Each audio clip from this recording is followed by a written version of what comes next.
Tumepokea sote kwa mshtuko mkubwa taarifa za kifo cha mzee wetu ambaye alikuwa ni mbunge wa jimbo la Isimani na mimi ni mbunge wa jimbo la Mufindi Kusini katika mkoa wa Iringa. Mzee huyu alikuwa na mengi ya kujifunza kwake. Alikuwa ni mtu ambaye ametumikia serikali karibu zote. Kila kiongozi kwa maana ya rais, ukianzia serikali ya awamu ya pili ambapo yeye ndo alikuwa kijana alipokuwa madarakani, alimwamini. Alifanya naye kazi mpaka mauti yanamfika. Alikuwa ndiye waziri kama waziri kiranja anayemsaidia waziri mkuu kuratibu wa bunge na kuratibu serikali bungeni na kadhalika.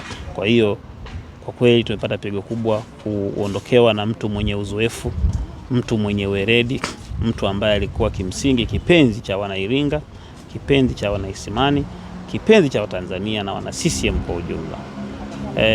Kifo chake kimetusikitisha na kutusononesha. Mengi ametuachia ambayo ya kujifunza. La kwanza alituachia mzee Lukuvi ni kuchapa kazi bila kuchoka. Hata jana wakati hali yake pengine inaanza kubadilika, mzee Lukuvi alikuwa kazini.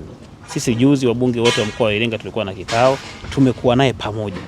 Tumezungumza naye, tumeenda kwenye kamati ya TAMISEMI, tumewasilisha pamoja na amezungumza kisha akaondoka katuacha. Unaweza kuona jinsi alivyokuwa ni mtu ambaye pengine alikuwa ana dalili ya kuumwa lakini bado hakuchoka, aliendelea kutumikia taifa lake mpaka mauti ilipomfika. Kwa funzo la kwanza ambalo tulipata kama vijana ni kuipenda nchi yako, kuitumikia kwa moyo wako wote.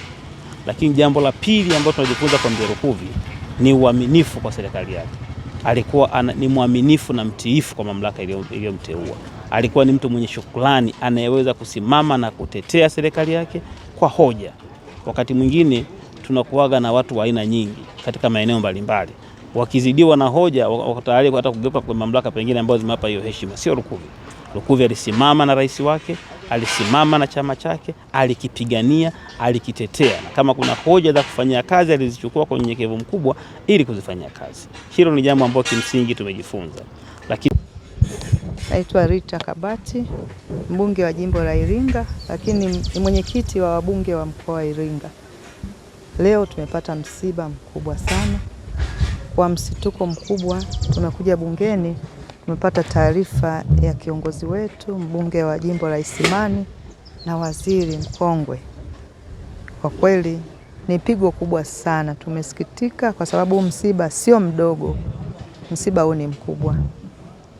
Mheshimiwa Lukuvi alikuwa ni mbunge senior, lakini alikuwa ni waziri senior. Kafanya mambo makubwa sana kwenye mkoa wetu wa Iringa. Ameleta mchango mkubwa sana wa kimkoa na jimbo lake la Isimani. Kwa hiyo hiki kifo kwanza hatukuamini, tukajua labda ni mitandao tu. Lakini tulivyokuja bungeni wameahirisha vikao ndo tukaamini kumbe kaka yetu, baba yetu, kiongozi wetu ameondoka.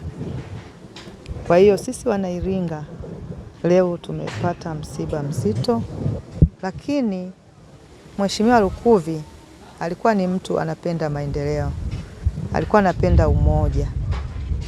Tukiwa na bunge la bajeti alikuwa anatuita, tunakaa pamoja kwa umoja kuhakikisha kuna vitu vya kusukuma kama mkoa. Tunakumbuka tumekuwa na miradi mikubwa sana, ujenzi wa barabara ile ya kwenda katika mbuga zetu za Ruaha National Park ambayo inakwenda kwenye jimbo lake. Tumekuwa na ujenzi wa airport. Tumekuwa na ujenzi wa mradi mkubwa sana wa umwagiliaji. Nafikiri mchango wake mkubwa umejionyesha pale. Kuna vitu ambavyo tulikuwa tunaongea kama mkoa